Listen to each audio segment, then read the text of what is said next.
At work that day, they put her to soldering J9 connectors into a harness, and they expected her to do twice as many as everyone else. She did, of course, but her only reward was resentment from the slower girls down the line because she was making them look bad.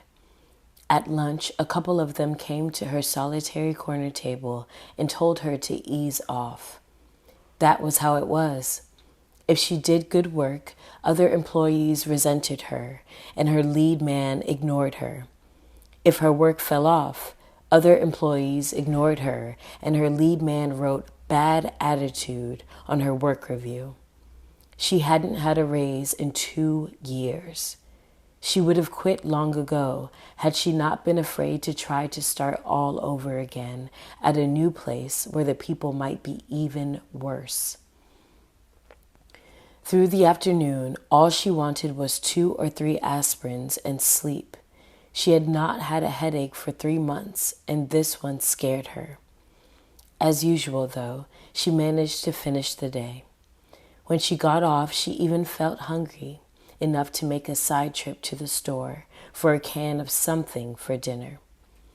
It was her headache that drove her to make the shorter trip to the liquor store instead of going to the grocery store. It was her headache. The liquor store was on a corner, only 2 blocks from where she worked. It was across from a pool hall and a bar and near a cheap hotel. That made it a gathering place for certain kinds of people. There was a crowd on the corner when she got there. Besides the usual drunks and prostitutes, there was a group of teenage boys who were bored enough not to ignore her. For a moment, they whispered to each other, laughing. Then as she passed them, the calls began. "Hey, Jeffrey, there go your old woman. Lady, you sure shouldn't have let that car run over your face. Hey, lady, this boy say he a go for you." A wino sidled up to her. "Come on, baby, let's you and me go up to my room." She jerked herself out of the alcoholic cloud that surrounded him and went into the store. The clerk there was rude to her because he was rude to everyone. He did not matter any more than the others. The wino tried to catch her by the arm as she left. "Come on, you not in too big a hurry to talk to me." She almost ran from him, barely controlling her disgust. She left him standing, swaying slightly in the middle of the street, staring after her. As she neared the hotel, she noticed someone standing in the narrow doorway. A man who had something wrong with his face. Something. She almost turned and went back toward the drunk, but the man stepped out and came over to her during her moment of hesitation. She looked around quickly, her eyes wide with fear. No one was paying any particular attention to her. Even the wino had begun to move away. The man said, "I don't go away if you ignore me."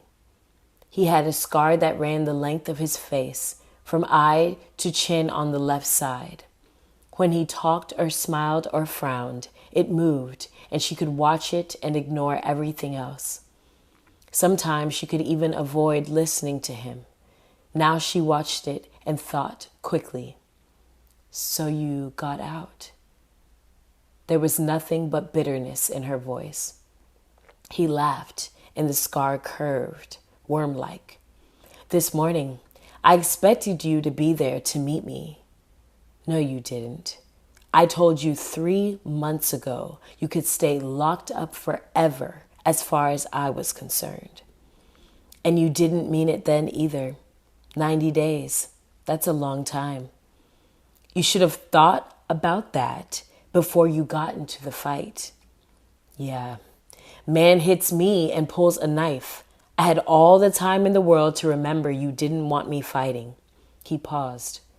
"You know, you could have come to see me just once while I was in." "I'm sorry." Toneless. False without any attempt to hide the falseness. He made a sound of disgust. "The day you're sorry for anything, all right. I'm not sorry. I don't give a damn." She narrowed her eyes and threw the words at him. "Why don't you go find a girl who will come to see you next time you get put away?" The scar hardly moved when he spoke. Things changed that much in 3 months? They changed that much. You find somebody else to kind of help you forget about me? Now she laughed, once, with absolute bitterness. Not one, baby, dozens. Didn't you see them all back there on the corner? They couldn't wait to get to me.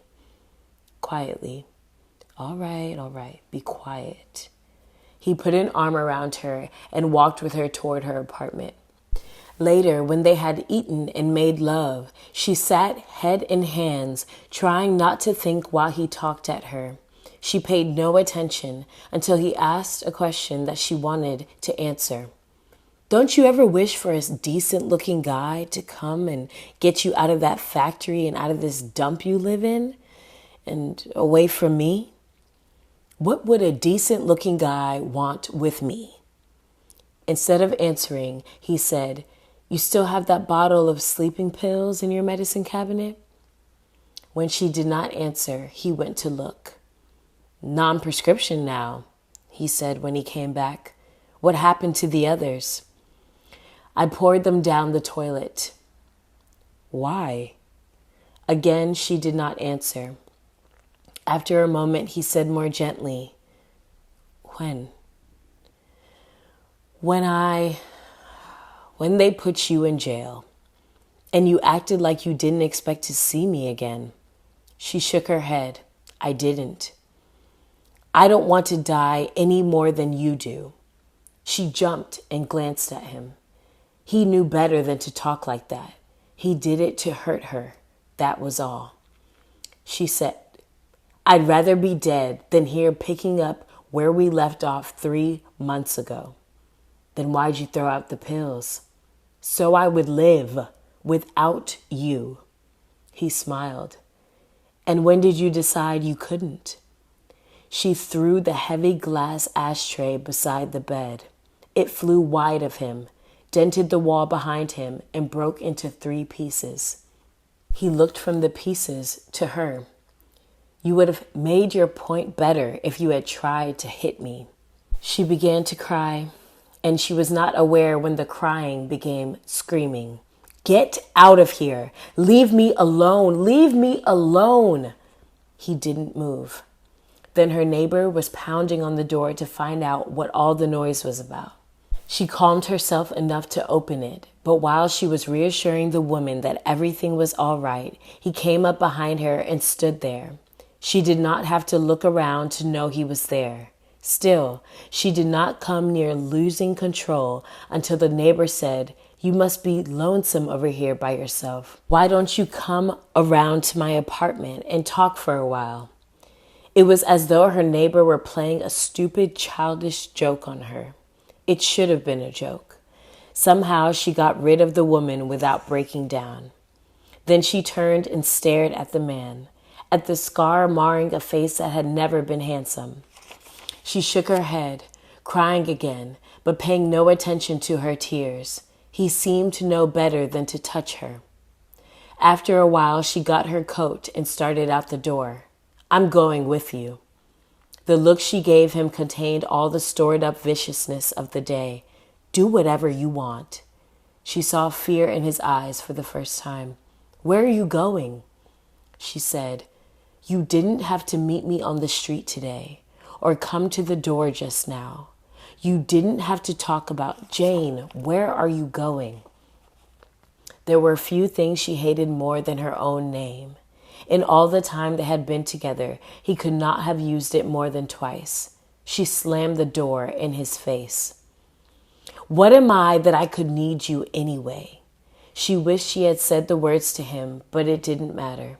It was just another of the things she didn't have the courage to do, like accepting the loneliness, or dying, or... She retraced her steps back to the liquor store. The boys had gone, but the wino was still there leaning against a telephone pole and holding a bag shaped by the bottle inside it. So you come back, huh? He couldn't stand at a distance and talk. He had to put his face right up next to hers. It was an act of will for her not to vomit. He thrust the bag at her. "You can have a little bit if you want. I got some more in my room." She stared at the bottle for a moment, then almost snatched it from him. She drank without giving herself time to taste or think or gag. She had lived around drunks most of her life. She knew that if she could get enough down, nothing would matter.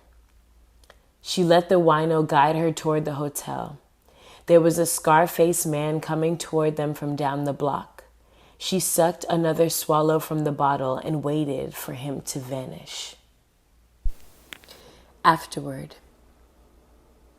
In the terrible little jobs that I used to get at factories, warehouses, food processing plants, offices, and retail outlets, there always seemed to be at least one or two very odd people. Everyone knew about them. Sometimes they were actually on medication, sometimes not. But with or without medication, they had serious, noticeable problems. I lived in terror of joining them. Those grindingly dull jobs, I thought, were capable of sending anyone up the wall. I suspect most of my coworkers thought I was already pretty strange. I spent my breaks writing, or I was tired and cranky from getting up early in the morning to write at home. Crossover not only grew out of that time, but was written during that time. It was written during the summer of 1970 at Clarion Science Fiction and Fantasy Writers Workshop. When I went to Clarion, I hadn't sold any of my stories. Then Robin Scott Wilson, at the time director of Clarion, bought Crossover, and Harlan Ellison bought another of my stories. I was overjoyed. I thought I was on my way as a writer. No more failure and scut work. In fact, I had 5 more years of rejection slips and horrible little jobs ahead of me before I sold another word. I didn't wind up hallucinating or turning to alcohol as the character in Crossover does, but I did keep noticing the company oddities everywhere I worked, and they went straight on scaring me back to the typewriter whenever I strayed.